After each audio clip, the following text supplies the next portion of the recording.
Eto na nga mga chong, marami tayong basketball updates! Bakit nga ba kumpiyansa si Coach Tim Cone sa mga upcoming games ng Barangay Ginebra?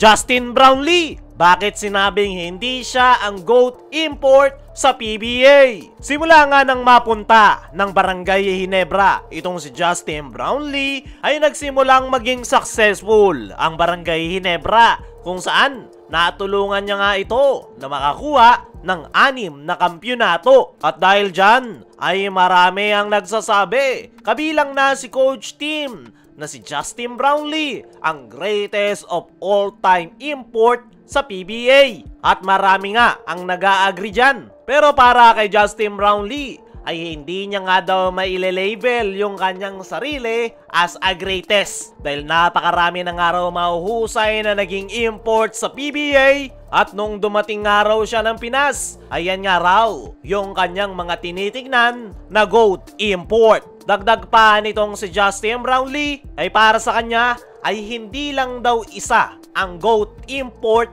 dahil nandyan sila Sean Chambers, Bobby Ray Parks Sr., Norman Black, at marami pang iba. Yung top 5 all-time imports nga raw ang matatawag ni Brownlee na GOAT import. Pero marami rin ang nagsasabi na pasok sa top 5 greatest of all-time import itong si Justin Brownlee dahil sa husay at laki ng naging impact nito para sa Barangay Ginebra. Pero para kay Justin Brownlee ay sinusubukan niya nga raw na hindi masyadong ma-involve sa usaping yan bilang respeto sa mga nauna sa kanya. At kung wala nga raw ang mga yan ay sigurado raw na hindi niya maaabot ang kahit kalahati ng mga na-accomplish ng mga nasabing import. Pero kahit na ganoon, ay isang araw great compliment ang pagle-label sa kanya ni Coach Tim Cone na GOAT PBA import. At nire-respeto niya nga raw si Coach Tim Cone. Pero para kay Brownlee ay mahirap daw sabihin na isa lang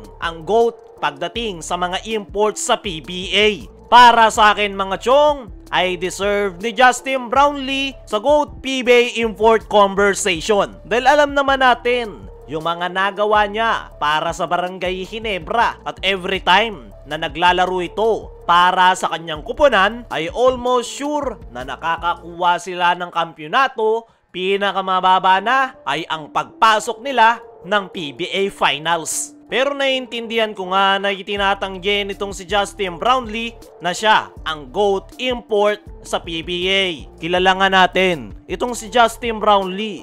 Napakabait at napaka-humble nga nito on and off the court. Ayaw niya lang sigurong masaktan yung mga ibang imports, especially yung mga nauna sa kanya. At isa nga yung sign of respect ni Brownlee kila Sean Chambers, Norman Black, at iba pa. Isa pa, si Justin Brownlee yung tipong import na hindi nga nito ipinangangalandakan o ipinagyayabang yung mga achievements na kanyang nakuha sa PBA. Hindi gaya ng ibang mga imports na mayayabang dahil tahimik nga lang na tumatrabaho si JB dahil ang focus nga lang nito ay tulungan ang Barangay Ginebra na manalo at makakuha ng kampyonato kahit ano pa ang mangyari. Kaya naman, hindi nga importante para kay Justin Brownlee ang mga personal accolades at pagtawag sa kanya na GOAT import. Dahil ang pinaka main priority niya ngayon para sa kanyang kuponan ay makakuha ng more championships. Pero kahit ano pa nga ang sabihin nitong si Brownlee ay hindi nga may tatanggi. Nakasama siya sa usaping greatest of all time pagdating sa import dito sa PBA. Dahil sa daming kampyonato na kanyang naibigay sa Ginebra at nagpapatuloy pa nga rin yan hanggang sa ngayon. Dumako naman tayo dito sa kabilang balita. Bakit nga ba kumpiyansa si Coach Tim Cone sa mga upcoming games ng Barangay Ginebra? Matapos ang naganap na Manila Clasico ay natanong nga itong si Coach Tim patungkol sa naging performance ng kanyang kuponan. Ang sagot nga nito ay hindi maganda noong una pero nakukuha na raw nila yung kanilang game rhythm. Unti-unti na nga daw silang nakakabuelo at malaking boost nga raw sa kanila yung kanilang pagkakapanalo kontra Magnolia Hotshots. At the same time, nakukuha na raw ng kanyang mga bagong players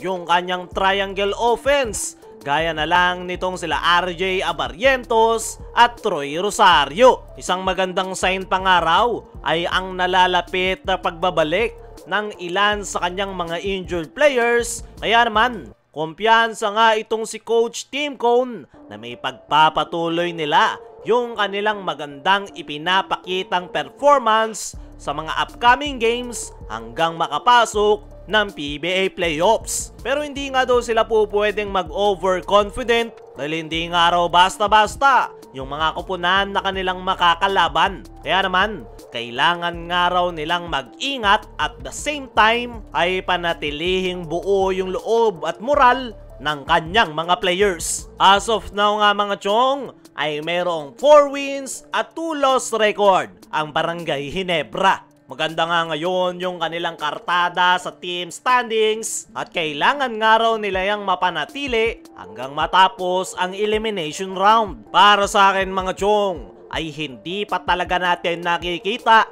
yung full potential ng Barangay Ginebra ngayong conference. Dahil medyo struggling nga sila nitong mga nakaraan, pero magandang simula nga yung kanilang pagkakapanalo sa Magnolia Hotshots. At tingnan natin sa kanilang mga upcoming games kung may pagpapatuloy nga ba nila yan. Kaya mga chong, ano ang masasabi nyo? Ngayong kumpiyansa si Coach Tim sa Barangay Ginebra, ano rin yung masasabi nyo sa sinabi ni Brownlee na hindi siya ang GOAT import sa PBA? I-comment mo lang dyan sa ibaba.